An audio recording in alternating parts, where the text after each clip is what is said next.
Tal como anunciaba Edith, tenemos como invitado al ingeniero Luis Salcedo, subdirector de la Corporación del Acueducto de Santo Domingo, y tiene que ver con el anuncio formulado por la CAS en torno a la calidad del agua de la semana pasada. Ingeniero Salcedo, mucha gente cuestiona la calidad del agua que sirve la CAS y sería bueno que usted le diera las explicaciones a la población de cómo se certifica la calidad y cuáles son las posibilidades de contaminación que tiene el agua que consumimos en la capital de distintas fuentes. Buenos días, Altagracia. Buenos días, doctor Nieves. Muy interesante su pregunta. Bueno, la forma en que la CAS certifica la calidad del agua que le servimos a los residentes del Gran Santo Domingo tiene varias etapas, que comienza con el análisis del agua que nosotros captamos en la fuente, el análisis que le hacemos al agua posteriormente a ser sometida a procesos de tratamiento en plantas potabilizadoras y un posterior análisis que le hacemos ya al agua que está en las redes de distribución. Es decir, que nosotros monitoreamos la calidad del agua desde la captación hasta el ingreso a los hogares de las viviendas. Y para eso contamos primero con un laboratorio central en la oficina principal, que es, digamos, el que audita la calidad del agua que producen nuestros acueductos. Pero en adición a eso, cada planta potabilizadora tiene un laboratorio particular que monitorea los procesos que se dan en la planta. Como ustedes saben, nosotros captamos el agua cruda en las fuentes que son diferentes. Tenemos al río Nizao, al río Jaina, al río Isabela, al río Sama y agua que captamos de agua subterránea. En cada una de esas plantas que nosotros tenemos en esos acueductos, tenemos un laboratorio. Y para monitorear y controlar los procesos internos que se dan desde que el agua ingresa a la planta hasta que sale, es decir, procesos de floculación, sedimentación, filtración y sedimentación. Para nosotros lograr, digamos, hacer que el agua cruda, que no es apta para consumo humano, eliminar los microorganismos que pueden ser patógenos, utilizamos fundamentalmente sustancias químicas que son sulfato de aluminio, cuya función fundamental es eliminar las partículas que vienen en estado coloidal en suspensión en el agua, eliminar fundamentalmente turbidez. Y ya cuando el agua viene oscura. Cuando viene turbia. O sea, por ejemplo, nosotros en meses pasados tuvimos muchas lluvias, los niveles de turbidez se incrementaron de manera extraordinaria. Debo decirle, y Altagracia conoce bien ese acueducto, por lo menos la presa, el acueducto de Valdesia, en el 95% del tiempo del año se mantiene con turbidez muy baja, menor de 5 NTU. NTU es unidades nefelométricas de turbidez. Y en ese momento los niveles de turbidez se incrementaron alrededor de 500. Nosotros sencillamente eso no produce, nunca ustedes van a oír que la Corporación del Acueducto y Alcantarillado de Santo Domingo sacó un acueducto por alta turbidez. Eso es lo que hace que nos incrementa el costo operativo, el consumo de sustancias químicas. Eso es bueno que usted lo diga, porque la gente cree que cuando ve el agua en los ríos turbios, cree que eso es inmanejable y que ya se dañó el agua. Bueno, la turbidez siempre puede mejorar, puede llegarse a cero. Sí, sí, claro. Bueno, nosotros, las normas nacionales permiten suplir agua para consumo humano con niveles de turbidez hasta 5. 5 unidades de turbidez es imperceptible al ojo humano, pero nosotros siempre hacemos... En un laboratorio se puede ver. Claro, eso hay un equipo que se llama un nefelómetro, por eso hablaba de unidades nefelométricas de turbidez, en el cual usted hace un ensayo, toma una muestra, lo pone y nos mide los niveles de turbidez y eso controle, eso es parte de los análisis físico-químicos que hacemos, además de turbidez, pH, alcalinidad, nivel de cloruro, magnesio, o sea, contenido de minerales, todo eso hay que hacerlo. Y también el otro es la parte bacteriológica para determinar la presencia de bacterias coliformes. Entonces, los niveles de turbidez lo eliminamos con sulfato y ya los microorganismos que no se van con este proceso se van en la, digamos, con el cloro, que es la desinfección, que es el proceso final. Hay varios elementos que se usan para desinfectar agua: rayos ultravioleta, ozono y el cloro. El cloro es el desinfectante por excelencia que todavía a nivel mundial no ha podido ser sustituido, sí. Pero eso tiene una explicación. ¿Por qué? Porque hay otros elementos tal vez más económicos. pero en Europa, en Estados Unidos, es la primera elección. Es la primera, incluso cuando hay situación de desastre, mana el cloro. ¿Pero por qué? Es porque el cloro tiene una particularidad y es que deja un efecto residual en el agua. Residual, y eso es bueno que la población lo entienda, es lo siguiente, para que la población que nos está viendo entienda lo que significa. Nosotros, por ejemplo, en el acueducto Valdesia-Santo Domingo, que es nuestra principal fuente, que abastece al 35-40% de la capital, nosotros aplicamos una dosis de 3 miligramos por litro en la planta que está en San Cristóbal. Y eso recorre 20 kilómetros hasta llegar al kilómetro 9. Cuando el agua viene a llegar al kilómetro 9, de esos 3 miligramos que tenemos acá ya llegamos con un 1.5 aproximadamente miligramos por litro. Con eso, 1.5 miligramos por litro de cloro residual, cloro que yo determino, que yo mido, que queda en el agua, un cloro activo que queda en el agua. ¿Y para qué queda activo?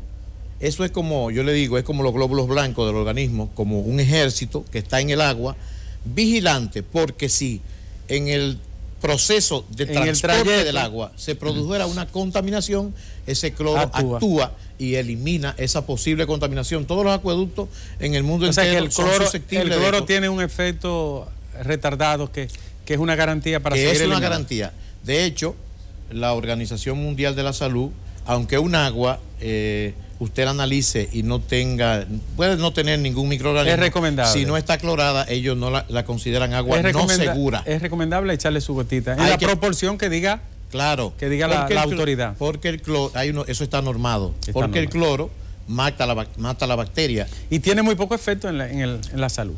Sí se aplica correctamente. Sí se hace correctamente. Si yo hago una sobredosificación, que el cloro llegue con 30 miligramos por litro a la vivienda, primero la gente lo va al olfato, lo va a detectar y es dañino. O sea, que el cloro es en proporciones normales, es claro, excelente. En las proporciones que están establecidas en las normas.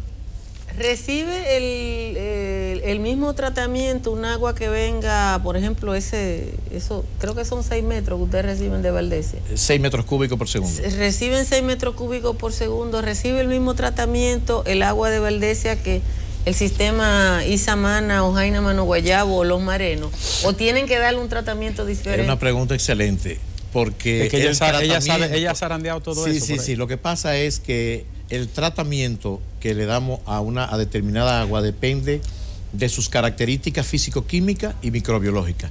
O sea, el agua de Valdesia es el agua más noble, de mejor calidad en términos físico-químicos que tenemos por lo siguiente. Como es conocido por todo, el acueducto Valdesia toma sus aguas de la presa de Valdesia. Ya la presa actúa como una especie de presedimentador. Sí. Y es por eso que las turbiedades de este acueducto son mucho más bajas que las demás. La toma de agua está en una cota altísima. Le voy a decir... ¿Baja por gravedad? Totalmente por gravedad. La cota de desborde del acueducto de la presa de Valdesia, o sea, ya por donde el agua vierte, que nunca se deja llegar ahí. Cuando está subiendo, lo que se hace es que se operan las compuertas. Pero la cota de desborde, la cota 150. El acueducto Valdesia tiene 2 tomas, uno en la cota 136.50 y otra en la 126.50. Están hechas esas 2 tomas considerando los niveles que pueda tener el embalse. Entonces, en atención a la pregunta de Altagracia, no es lo mismo el tratamiento. La dosis que yo aplico, por ejemplo, para que se tenga una idea clara, el 80% del sulfato de aluminio que consume la CAS lo consume el acueducto oriental que capta sus aguas en el río Osama. ¿Por qué? Bueno, es evidente. Pero no es el Osama aquí abajo, lo capta arriba, es bueno que la gente sepa. El agua en el río Osama, un poquito más allá de la comunidad de San Luis, en el poblado del Naranjo. Ya por ahí no está tan contaminado. No, no está contaminado. Ahí lo que hay es, y por eso el acueducto se llama barrera de salinidad. ¿Por qué? Porque en el punto donde está la obra de toma de ese acueducto, los estudios hidrológicos que se hicieron, indicaron que hasta ese punto había intrusión salina. O sea, el agua del mar penetraba ahí. Explíquele a la gente lo de la intrusión salina, porque a veces cuando están haciendo hoyo por ahí y muchísimas cosas que la gente hace, se habla de la intrusión salina, y yo siento que la gente cuando se está hablando del control de los acuíferos no entiende lo peligroso que puede ser la intrusión salina. La intrusión salina no es más que, digamos, la influencia del agua del mar en el agua subterránea, y esto eleva el nivel de cloruro para que la gente lo entienda, el nivel de salinidad. Bastante. Entonces, y es peor para manejar. Hay unos niveles que están normados y por encima de esos niveles ya el agua no puede usarse como agua para consumo. Por eso las tomas no se eligen a lo loco, sino se estudia. Se estudian. Entonces, ahí ese acueducto se llama barrera de salinidad porque hubo que construir un muro de tal forma que yo tuviera 2 niveles de agua. El muro es una barrera que impide la entrada de la intrusión salina aguas arriba digamos del dique. Ajá. O sea, yo tengo 2 niveles, aguas en un dique que se construyó artificialmente, una pequeña presa, digamos, y yo capto el agua aguas arriba del muro. Si yo mido los niveles de cloruro en el agua, aguas abajo del dique y aguas arriba es totalmente distinta. Aguas abajo, en términos de ingeniería, aguas abajo es hacia abajo de donde está el punto, está el muro. Ahí el nivel de cloruro es mucho más alto que aguas arriba. El aguas arriba, ya el agua cumple con los parámetros para ser utilizada. Ahora vamos al caso. ¿Cómo tenemos la garantía y la seguridad de que podemos tomar el agua que nos llega a través de la tubería de la CAS? ¿Cómo estamos seguros? Porque la gente tiene dudas, hay que decir. Mire, nosotros hemos explicado eso ya en diversas ocasiones, que la CAS es responsable del suministro de agua hasta la entrada de la vivienda. Entonces, como es de conocimiento de todos los dominicanos, de todo el mundo, porque yo creo que esto es generalizado, nosotros no tenemos tendencia al mantenimiento de nada. Así es. O sea, el vehículo, cambiamos el aceite cuando ya casi está al fundirse el motor. La vivienda, en términos generales. Entonces, en términos de la infraestructura sanitaria de las viviendas, la ciudadanía tiene que entender que eso requiere mantenimiento. Y que eso se envejece, si usted y se tiene daña. una cisterna, tiene que saber que eso hay que limpiarlo por lo menos cada 6 meses. Que el tema de las llaves y eso hay que mantenerlo en condición. Y un aspecto muy importante es que manipulando el agua o los alimentos, la manipulación, si usted no lo hace con la higiene adecuada, también es una fuente de contaminación. Entonces, nosotros cada día colectamos entre 40 y 50 muestras en todo el territorio del Gran Santo Domingo. Y hasta este momento el índice de potabilidad es de un 98%. Antes de entrar a la casa. Antes de entrar a la casa. Eso es muy bueno. Es 98%. ¿Cómo? Eso sencillamente con análisis de laboratorio que se puede comprobar y nosotros lo hacemos Yo todos los días. recuerdo que cuando dirigí la CAS Julio Suero Marrancini, él decía que en su casa él se bebía el agua de la llave. Él lo dice todavía. Y él invitaba a la gente a que fuera a su casa y viviera que él se bebe el agua de la llave. Sí. Ahora bien, déjeme hacerle de abogado del diablo. En un país donde la gente no tiene control de su propia casa, pero donde cualquier loco poncha una tubería. Sí, es un problema. ¿Cómo mantener una garantía de potabilidad si una vez en mi casa se dañaron todo lo que tenía que ver con agua porque un vecino arriba rompió la tubería y se llenó de arena y allá se dañó la lavadora, hubo que arreglar, reparar todo? ¿Cómo garantizar un servicio de calidad con el nivel de locura que nos caracteriza? Bueno, manteniendo lo que nosotros mantenemos, una vigilancia constante.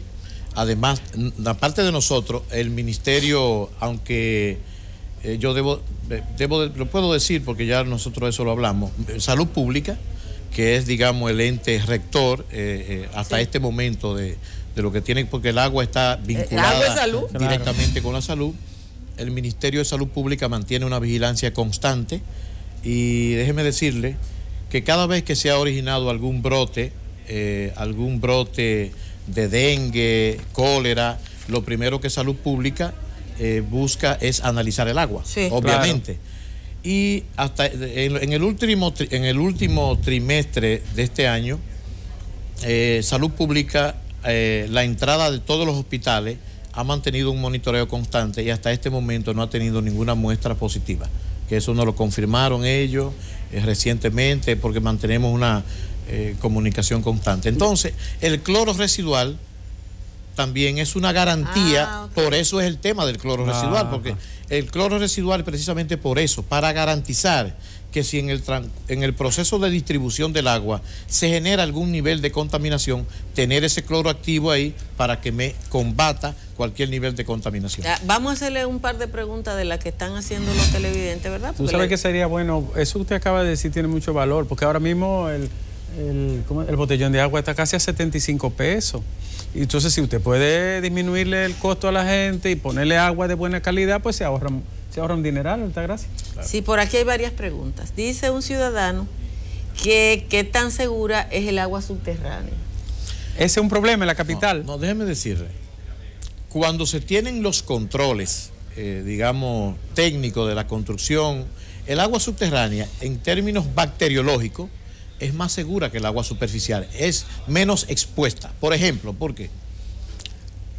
Un animal no puede en la profundidad entrarse a la profundidad de la tierra, la rata, por ejemplo, y defecar. Exacto. Sin embargo, el río Jaina, el río Nizao, el río Sama, la gente va y se baña, van los arrastran de la escorrentía. En términos bacteriológicos, ahora, ¿qué pasa? Que normalmente el agua subterránea es mucho más, la gente la dice, más dureza. Más mineralizada. Tiene mayor cantidad de minerales, producto de los mismos minerales que están decía un hijo. Y hay otro problema, perdóneme, Altagracia, y es que a veces tienen el pozo séptico cerca de la toma. Esa es la pregunta que sigue. ¿Cómo hacer? Dice una persona que en un edificio le hicieron análisis y estaba el agua contaminada con heces fecales. ¿Hay alguna normativa que rija esto de que no se pongan pozos sépticos en los acuíferos de Santo Domingo? Mire, la Corporación del Acueducto tiene un departamento técnico que se llama Obras Externas, que está en la Dirección de Ingeniería, en la cual, lo que pasa es que aquí somos muy dados a no hacer las cosas con los rigores técnicos que se requieren. Y entonces, ese departamento de Obras Externas de la CAS está para revisar los planos de las construcciones, las torres que se hagan. Y ahí se le dice cómo deben construir sus infraestructuras sanitarias. Ahora, ¿qué pasa? Que la gente tiene tendencia a obviar algunos procesos que están establecidos y hacen infraestructura sin el debido rigor técnico. Y eso es lo que conlleva a este tipo de problemas. El que compra porque además las torres son lo más caro, ¿verdad? Sí.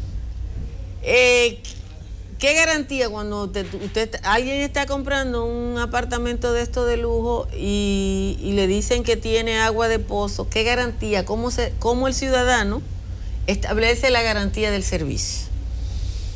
Bueno, normalmente cuando se hace una torre y se construye, digamos, con el procedimiento establecido con la normativa, en función de la cantidad, en función del tipo el número de apartamentos que tiene la torre, ellos someten los planos a la CAS, nosotros los revisamos, le decimos el abastecimiento de la red pública de nuestras redes, los días que le corresponde el servicio. Pudiera acercarse a la CAS antes de comprar y mira, yo quiero comprar un apartamento en hay tal reglas, torre, lo que la gente debe de investigarlo, hay reglas. Tal sitio, sí. Yo quiero saber si ese edificio pasó por acá, las instalaciones fueron aprobadas por ustedes. Pero hay un tema de eso, un acuífero urbano o rural, uno puede hacer un edificio de aquí y no contamina y el de al lado sí. Sí, correcto. Bueno, en todo caso, si tiene dudas, pudiera hacer un análisis. Eso es elemental. Se hace una prueba. Si yo quiero, llevo una muestra y la llevo a la casa. Claro que sí. Y nosotros o la casa te dice cómo, o te facilita ponemos. Claro, porque los recipientes. Eso es excelente la pregunta. En todo análisis, y yo sé que de esto ustedes saben, si usted hace una muestra, por ejemplo, para ver la intención en términos políticos, y elige mal la muestra. Sí, ahí está mal la cosa. Sí. Usted ve, y eso ustedes. Es lo mismo. Si a usted le van a hacer un análisis de sangre y toman la muestra, si toman. O sea, que hay un procedimiento para tomar la muestra, el envase tiene que estar esterilizado. Por eso los laboratorios prefieren. No, y le ponen una coletilla en los resultados. Esta muestra fue traída por el usuario. O prefieren. O esta muestra. O te dan el envase. O te dan el envase. Pero porque antes llevábamos la muestra nosotros. Sí, pues lo preferible ni siquiera es que le den el envase. Lo preferible es que una persona con conocimiento vaya y tome la muestra. Porque le digo que en la manipulación de la muestra puede también contaminarse el agua, la comida, lo que sea. Hay dos microbios, son muy frecuentes en el agua dulce de todos los acueductos del país. La giardia y la ameba son protozoarios, más bien, dos parásitos. Le encanta el agua dulce, sobre todo cuando no es bien tratada. Y la gente le tiene mucho temor a los niños, sobre todo, darle el agua cuando no tenga la seguridad de que está libre de esos protozoarios, ameba y giardia lamblia. En el caso de la CAS está confirmado que no están presentes. No están presentes. El cloro, le digo que el cloro es un desinfectante potentísimo. Entonces, ¿por qué se toma como referencia que estén libres de bacterias coliformes, sean totales o fecales? Porque los estudios han determinado que estos son los elementos más resistentes al efecto del cloro. Y por ende, cuando ellos no existen, es porque todo lo demás ha sido eliminado. Ya se fue. Porque en estudios se ha establecido que estos son los más resistentes al efecto del cloro. Es la Escherichia coli, que es la que produce las infecciones intestinales. Claro. Bueno. Pues muchísimas gracias al ingeniero Luis Salcedo. Excelente explicación. Sí, yo creo que el que nos está viendo ya tiene un curso de agua, un curso intensivo de agua. Yo voy a llegar, desde que llegue abro. No, yo voy a aprovechar que el laboratorio de nosotros es un laboratorio que la CAS invirtió recientemente más de $1 millón en equipo de última generación, en la capacitación del personal y en la mejoría de su infraestructura física. Está disponible, ustedes pueden visitarlo, ustedes pueden utilizarlo y cuando quieran también podemos visitar las plantas, porque lo que usted decía, don Ricardo, la gente cree que el agua que nosotros le servimos es la que cae del cielo y se la llevamos a la casa. La CAS posee plantas potabilizadoras. De hecho, en la planta de Valdesia, en este momento se están invirtiendo más de $1.000 millones, porque es una planta que se inauguró en el año 1990, tiene 27 años y la estamos renovando en términos de hacerla mucho más eficiente en términos tecnológicos. Y hay una virtud del agua ya finalmente, y es que puede ser descontaminada en el nivel más elevado que esté la contaminación. El agua es mejorable siempre. Siempre. Pues gracias a Luis Salcedo, ustedes quédense, vamos a los deportes.